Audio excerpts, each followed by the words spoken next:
Hi friends, ಎಲ್ಲರಿಗೂ ನಮಸ್ಕಾರ. ನಾಳಿನ ಹಬ್ ಚಾನಲ್ಗೆ ಸ್ವಾಗತ. ಇವತ್ತು ಕೂಡ ಒಂದು ಟಾಪಿಕ್ನೊಂದಿಗೆ ಬಂದಿದ್ದೀನಿ ಫ್ರೆಂಡ್ಸ್. ನನ್ನ ವಿಡಿಯೋವನ್ನೆಲ್ಲ ನಿಮಗೆ ಇಷ್ಟವಾಗ್ತಿದ್ದೀವಿ ಅಂತ ಅಂದ್ಕೊಳ್ತಾ ಇದ್ದೀನಿ.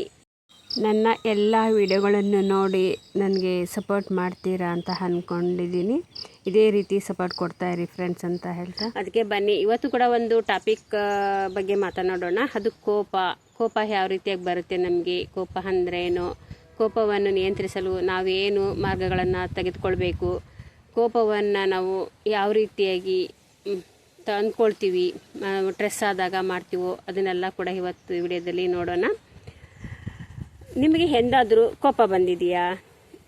ಕೋಪ ಬಂದ ನಂತರ ಅಯ್ಯೋ ನಾನು ಹೀಗೆ ಮಾಡಬಾರ್ದಾಗಿತ್ತು ಎಂದೇನಾದರೂ ಪಶ್ಚಾತ್ತಾಪ ಪಟ್ಟಿದ್ದೀರಾ ಸ್ನೇಹಿತರೆ? ನಮಗೆಲ್ಲ ಕೋಪ ಬರ್ತದೆ ಅಲ್ವಾ? ಕೋಪ ಅಂದ್ರೇನು? ಸಿಟ್ಟು. ಕೋಪ ಬರುವುದು ತಪ್ಪಲ್ಲ, ಬರುತ್ತೆ ಕೋಪ. ಏನಾದರೂ ತಪ್ಪು ಮಾಡಿದಾಗ, ಬೇರೆಯವ್ರು ತಪ್ಪು ಮಾಡಿದಾಗ ನಮಗೆ ಸಡನ್ನಾಗಿ ಕೋಪ ಬರುತ್ತೆ ಅಲ್ವಾ? ಆದರೆ ಕೋಪ ಬಂದಾಗ ನಾವು ಮಾಡುವ ತಪ್ಪುಗಳೇ ನಮ್ಮ ಜೀವನವನ್ನು ಹಾಳು ಮಾಡ್ತವೆ ಅಲ್ವಾ? ಒಂದು ನಿಮಿಷದ ಕೋಪ, ಸಿಟ್ಟು ನಮ್ಮ ಜೀವನವನ್ನೇ ಹಾಳು ಮಾಡ್ತದಲ್ವ ಫ್ರೆಂಡ್ಸ್? ಮತ್ತು ಜೀವಕ್ಕೆ ಆಪತ್ತು ಕೂಡ ತರುತ್ತದೆ ಅಲ್ವಾ? ಎಷ್ಟೇ ಕೋಪ ಬಂದರೂ ಅದನ್ನು ತಾಳ್ಮೆಯಿಂದ ತೆಗೆದುಕೊಳ್ಬೇಕು. ಬನ್ನಿ, ಈ ಕೋಪ ಏನೆಲ್ಲ ಮಾಡ್ತದೆ ಅಂತ ಇವತ್ತಿನ ವಿಡಿಯೋದಲ್ಲಿ ತಿಳಿಯೋಣ. ಎಷ್ಟೋ ಸ್ನೇಹಗಳು, ಎಷ್ಟೋ ವರ್ಷದಿಂದ ಬಂದಂತಹ ಸ್ನೇಹಗಳು ಒಂದು ಕೋಪದಿಂದ, ಒಂದು ಮಾತಿನಿಂದ ಮುರಿಯುತ್ತವೆ. ಎಷ್ಟೋ ಕುಟುಂಬಗಳು ಒಂದು ಕ್ಷಣದ ಕೋಪದಿಂದ ದೂರವಾಗಿವೆ. ಎಷ್ಟೋ ಜನರು ತಮ್ಮ ಉದ್ಯೋಗ, ಗೌರವ ಮತ್ತು ಸಂಬಂಧಗಳನ್ನು ಕಳೆದುಕೊಂಡಿದ್ದಾರೆ ಫ್ರೆಂಡ್ಸ್. ಒಳ್ಳೆಯ ಸಂಬಂಧವನ್ನು ಕೊನೆಗೊಳಿಸಬಹುದು, ಜೀವನ ಪೂರ್ತಿ ಪಶ್ಚಾತ್ತಾಪ ಪಡುವ ಪರಿಸ್ಥಿತಿ ಕೂಡ ಬರ್ಬೋದು. ಕೋಪ ಒಂದು ಸಹಜ ಭಾವನೆ ಅಷ್ಟೇ. ಆದರೆ ಕೋಪ ಬಂದಾಗ ನಾವು ತೆಗೆದುಕೊಳ್ಳುವ ನಿರ್ಧಾರಗಳೇ ನಮ್ಮ ಭವಿಷ್ಯವನ್ನು ನಿರ್ಧರಿಸುತ್ತವೆ. ಹೇಗೆ ಒಂದು ಬೆಂಕಿ ಮನೆಯನ್ನೇ ಸುಡಬಹುದಲ್ವಾ? ಅದೇ ಬೆಂಕಿಯಲ್ಲಿ ನಾವು ಅಡುಗೆ ಕೂಡ ಮಾಡ್ಬೋದಲ್ವಾ ಫ್ರೆಂಡ್ಸ್? ವ್ಯತ್ಯಾಸ ಏನು ಬೆಂಕಿಯಲ್ಲಿ ಇಲ್ಲ, ಅದನ್ನು ಬಳಸುವ ರೀತಿಯಲ್ಲಿದೆ. ಹಾಗೆಯೇ ಕೋಪ ಕೂಡ ಬರುತ್ತೆ.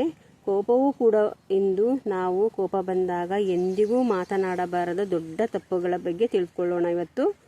ಈ ಒಂದು ವಿಡಿಯೋ ನಿಮ್ಮ ಜೀವನ ದೃಷ್ಟಿಕೋನವನ್ನೇ ಬದಲಾಯಿಸಬಹುದು. ಬನ್ನಿ, ಕೋಪ ಬಂದಾಗ ನಾವು ಯಾವ ರೀತಿಯಾಗಿ ರಿಯಾಕ್ಟ್ ಮಾಡ್ತಾ ಇರ್ತೀವಿ ನೋಡಿ. ತಕ್ಷಣ ಮಾತನಾಡುವುದು. ಕೋಪದಲ್ಲಿ ಹೇಳಿದ ಮಾತುಗಳು ಬಾಣದಂತೆ, ಒಮ್ಮೆ ಹೊರಬಂದರೆ ಹಿಂದಕ್ಕೆ ಬರುವುದು ಸಾಧ್ಯವೇ ಇಲ್ಲ. ಒಂದು ಸಾರಿ ನಾವೇನಾದರೂ ಕೋಪದಲ್ಲಿ ಸಿಟ್ಟಾಗಿ ಮಾತಾಡ್ಬಿಟ್ವಿ ಅಂದರೆ ಅವು ಬಾಣ ಇದ್ದಂತೆ. ಅವು ಮತ್ತೆ ನಾವು ಒಂದು ಸಾರಿ ಹಾಕಿದ್ವಿ ಮಾತುಗಳ ಅಂದರೆ ಅದು ವಾಪಸ್ ಮತ್ತೆ ಬರುವುದಿಲ್ಲ. ಆಮೇಲೆ ಕೋಪ ಕಡಿಮೆ ಆಗಬಹುದು. ಆದರೆ ಕೋಪದ ನಾವು ಹೇಳಿದ ಕಠಿಣ ಮಾತು ಎದುರಿನ ವ್ಯಕ್ತಿಯ ಮನಸ್ಸಿನಲ್ಲಿ ವರ್ಷಗಳ ಕಾಲ ಹಾಗೆ ಉಳಿಯುತ್ತದೆ ಫ್ರೆಂಡ್ಸ್. ಆದ್ದರಿಂದ ಕೋಪ ಬಂದ ತಕ್ಷಣ ಉತ್ತರ ಕೊಡಬೇಡಿ. ಮೊದಲು ಮೌನವಾಗಿರಿ ಸ್ವಲ್ಪ ಹೊತ್ತು. ನಿರ್ಧಾರ ತೆಗೆದುಕೊಳ್ಳುವುದು. ದಿಢೀರ್ನ ನಿರ್ಧಾರ ತೆಗೆದುಕೊಂಡ್ಬಿಡ್ತಾರೆ. ಕೆಲವು ಸಾರಿ ಕಠಿಣ ನಿರ್ಧಾರಗಳನ್ನು ತೆಗೆದುಕೊಂಡು ಬಿಡ್ತಾರೆ. ನಾವು ಕೋಪ ಬಂದಾಗ ಕಠಿಣ ನಿರ್ಧಾರಗಳನ್ನು ತೆಗೆದುಕೊಳ್ತೇವೆ. ಬಹಳ ಜನ ಕೋಪದಲ್ಲಿ ಹೀಗೆ ಹೇಳ್ತಾರೆ ನೋಡಿ, ಇನ್ನು ಈ ಸಂಬಂಧ ಬೇಡ, ಈ ಕೆಲಸ ಬಿಡುತ್ತೇನೆ, ನಿನ್ನ ಜೊತೆ ನಾನು ಕೆಲಸ ಮಾಡೋದಿಲ್ಲ, ಇನ್ನು ಮುಂದೆ ನಿನ್ನ ಜೊತೆ ಮಾತಾಡೋದೇ ಇಲ್ಲ, ಈ ಸಂಬಂಧ ಇಲ್ಲಿಗೆ ಮುಗೀತು ಅಂತ ಹೇಳ್ತಾರೆ. ನಂತರ ಕೋಪ ಕಡಿಮೆ ಆದಾಗ ಪಶ್ಚಾತ್ತಾಪ ಪಡ್ತಾರೆ. ಜೀವನದ ದೊಡ್ಡ ನಿರ್ಧಾರಗಳನ್ನು ಎಂದಿಗೂ ಕೋಪದಲ್ಲಿ ತೆಗೆದುಕೊಳ್ಬೇಡಿ ಫ್ರೆಂಡ್ಸ್. ಕೋಪ ಬಂದಾಗ ಕೂಗಾಡುವುದು. ಭಾಳ ಜನ ಇದೇ ಥರ ಮಾಡ್ತಾ ಇರ್ತಾರೆ ಮನೆಯಲ್ಲಿ. ಅತೀ ಕೋಪ ಬಂದಾಗ ನಾವು ಕೂಗಾಡ್ತೀವಿ. ಆದರೆ ಕೂಗಿದರೆ ಯಾರೂ ನಮ್ಮ ಮಾತನ್ನು ಗೌರವಿಸೋದಿಲ್ಲ ಅಲ್ವಾ? ಕೂಗಿದರೆ ಏನು ಮಾಡ್ತಾರೆ, ಅಯ್ಯೋ ಇವನು ತುಂಬ ಸಿಡುಕ, ಇವನು ತುಂಬ ಸಿಟ್ಟು ಮಾಡ್ಕೊಳ್ತಾನೆ, ಇವನ ಜೊತೆ ಮಾತಾಡೋದೇ ಕಷ್ಟ, ಇವನ ಹತ್ರ ಬೇಡ ಮಾತಾಡೋದು ಅಂತ ಅವನ ಹತ್ರ ಮಾತಾಡೋಕ್ಕೆ ಹೋಗಲ್ಲ. ಅವನಿಗೆ ಹೆಚ್ಚು ಬೆಲೆನೂ ಕೊಡೋಕ್ಕೆ ಹೋಗೋದಿಲ್ಲ. ಆದರೆ ನಿಧಾನವಾಗಿ ಮಾತನಾಡುವ ವ್ಯಕ್ತಿಯ ಬಗ್ಗೆ ಆ ಮಾತಿಗೆ ಹೆಚ್ಚು ಬೆಲೆ ಕೊಡ್ತಾರೆ. ಅಯ್ಯೋ ಎಷ್ಟು ಚೆನ್ನಾಗಿ ಮಾತಾಡ್ತಾ ಇದ್ದಾನೆ, ಎಷ್ಟು ಒಂದು ಸ್ವಲ್ಪನೂ ಅವನಲ್ಲಿ ಕೋಪ ಇಲ್ಲ, ನಮ್ಮನ್ನು ಅಷ್ಟು ಚೆನ್ನಾಗಿ ಮಾತಾಡಿಸ್ತಾನೆ ಅಂತ ಆ ವ್ಯಕ್ತಿಗೆ ತುಂಬ ಬೆಲೆ ನಾವು ಕೊಡ್ತೀವಿ, ರೆಸ್ಪೆಕ್ಟ್ ಕೊಡ್ತೀವಿ ಅಲ್ವಾ? ನಿಮ್ಮ ಧ್ವನಿ ಅಲ್ಲ, ಯಾವತ್ತು ನಿಮ್ಮ ವ್ಯಕ್ತಿತ್ವ ಮಾತನಾಡಬೇಕು. ಫಸ್ಟು ನಿಮ್ಮ ವ್ಯಕ್ತಿತ್ವ ಮಾತನಾಡಲಿ. ಕೋಪ ಬಂದಾಗ ಕೆಲವರು ವಸ್ತುಗಳನ್ನು ಎಸಿತಾರೆ. ಹೌದು, ಯಾರಾದರೂ ಕೋಪ ಬಂತು ಮನೆಯಲ್ಲಿ ಅಂದರೆ ಮನೆಯಲ್ಲಿರೋ ವಸ್ತುಗಳನ್ನು ಎತ್ತಿ ಹಾಕ್ತಾ ಇರ್ತಾರೆ. ಯಾವ ರೀತಿಯಾಗಿ ಹಾಕ್ತಾರೆ ಅಂತ ನೋಡೋಣ. ಕೆಲವರು ಕೋಪದಲ್ಲಿ ಮೊಬೈಲ್ ಎಸಿತಾರೆ. ದೊಡ್ಡ ದುಬಾರಿ ಮೊಬೈಲ್ಗಳನ್ನು ತಂದಿರ್ತಾರೆ. ಅವುಗಳನ್ನು ಕೋಪ ಬಂದಾಗ ಆ ಕೋಪನ ಆ ಮೊಬೈಲ್ ಮೇಲೆ ಹಾಕಿ ಅದನ್ನು ಎತ್ತಿ ಬಿಸಾಕ್ಬಿಡ್ತಾರೆ, ಎಲ್ಲ ಹೊಡೆದು ಹೋಗ್ಬಿಡ್ತದೆ. ಅಥವಾ ಬಾಗಿಲು ಬಡಿತಾರೆ, ಮನೆಯಲ್ಲಿ ಹೆಣ್ಮಕ್ಳು ಕೋಪ ಬಂದಾಗ ಪಾತ್ರೆಯನ್ನು ಹೊಡೆದಾಕ್ತಾರೆ, ಮನೆಯಲ್ಲಿ ದುಬಾರಿ ವಸ್ತುಗಳ ಮೇಲೆ ಎಸಿತಾರೆ, ಟಿವಿ, ಫ್ರಿಜ್ಜು ಇಂಥ ಏನಾದರೂ ವಸ್ತುಗಳ ಮೇಲೆ ಎಸ್ಬಿಡ್ತಾರೆ. ಇದರಿಂದ ಸಮಸ್ಯೆ ಪರಿಹಾರ ಆಗ್ತತಾ? ಪರಿಹಾರ ಆಗೋದಿಲ್ಲ ಅಲ್ವಾ? ನಷ್ಟ ಮಾತ್ರ ಹೆಚ್ಚಾಗ್ತತೆ.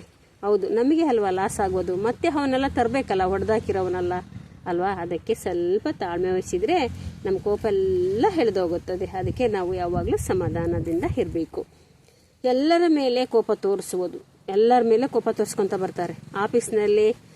ಆಫೀಸಿನಲ್ಲಿ ಬಾಸ್ ಬೈದರೆ ಅಂತ ಅದೇ ಕೋಪವನ್ನು ತಂದು ಮನೆಯರ ಮೇಲೆಲ್ಲ ಕೂಗಾಡ್ತಾ ಇರ್ತಾರೆ, ಕೋಪ ತೋರಿಸ್ತಾರೆ. ಮನೆ ಎಲ್ಲ ಸದಸ್ಯರ ಮೇಲೆ ಕೂಗಾಡುವುದು, ಮನೆಯ ಕೋಪವನ್ನು ಮಕ್ಕಳ ಮೇಲೆ ತೋರಿಸುವುದು. ಮಕ್ಕಳೇನು ತಪ್ಪು ಮಾಡಿದ್ದಾರೆ?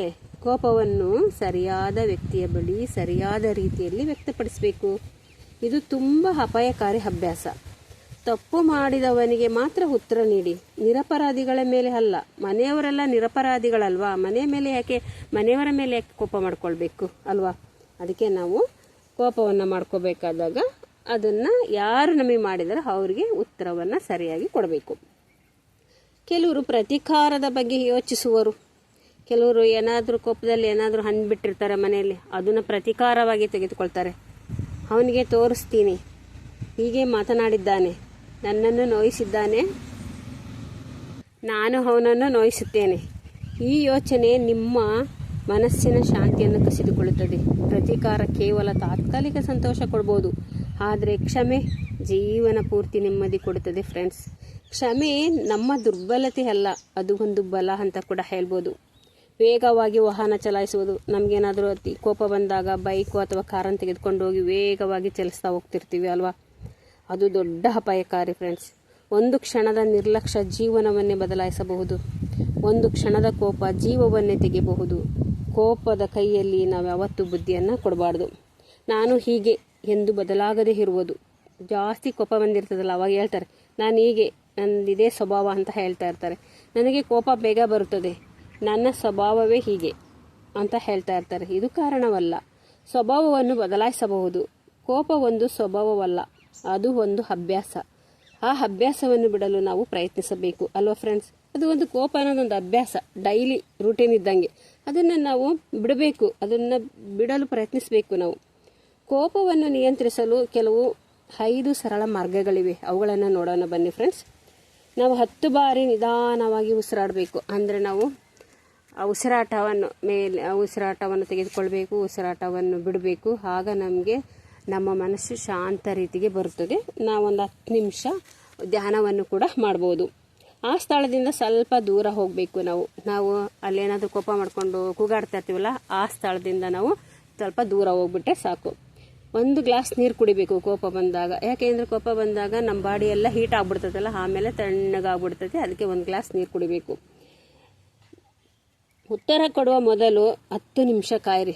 ಯಾರಾದರೂ ಕೋಪದಲ್ಲಿ ನಮ್ಗೆ ಏನಾದರೂ ಅಂದ್ಬಿಡ್ತಾರಲ್ಲ, ಅವಾಗ ನಾವು ಅವ್ರಿಗೆ ತಿರ್ಗಾ ಉತ್ತರ ಕೊಡಬೇಕಾದಾಗ ತಿರ್ಗಾ ಸಡನ್ನಾಗಿ ಕೊಡ್ಬೇಕು ಹೋಗಬಾರ್ದು. ಸ್ವಲ್ಪ ಹೊತ್ತು ವೆಯ್ಟ್ ಮಾಡಬೇಕು.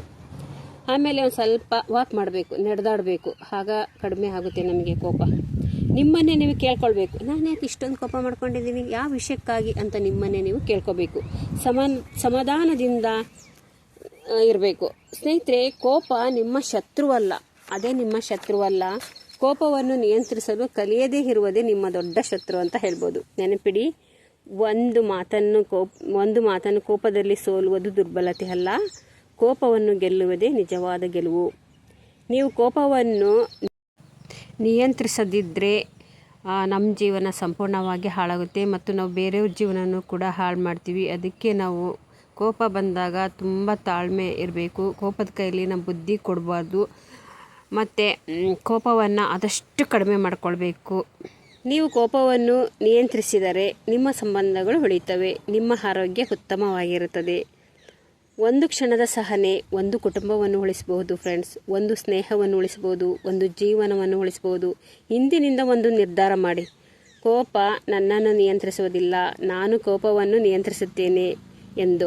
ಕೊನೆಯದಾಗಿ ಒಂದು ಮಾತನ್ನು ಹೇಳ್ತಾ ಇದ್ದೀನಿ, ಕೋಪದಲ್ಲಿ ಗೆದ್ದ ವಾದಕ್ಕಿಂತ ಶಾಂತವಾಗಿ ಉಳಿಸಿಕೊಂಡ ಸಂಬಂಧವೇ ಹೆಚ್ಚು ಮೌಲ್ಯವಾದದ್ದು. ಅದಕ್ಕಾಗಿ ಸ್ನೇಹಿತರೆ, ಕೋಪ ಬಂದಾಗ ತಾಳ್ಮೆ ತೆಗೆದುಕೊಳ್ಳಿ. ತಾಳಿಯಾನು ಬಾಳಿಯಾನು ಅಲ್ವಾ? ಈ ವಿಡಿಯೋ ಇಲ್ಲಿಗೆ ಮುಗಿಸ್ತಾ ಇದ್ದೀನಿ. ಧನ್ಯವಾದಗಳು. ಮತ್ತೆ ಒಂದು ಉತ್ತಮ ವಿಷಯದೊಂದಿಗೆ ಭೇಟಿಯಾಗೋಣ. ಅಲ್ಲಿವರೆಗೂ ಎಲ್ಲರಿಗೂ ಧನ್ಯವಾದಗಳು.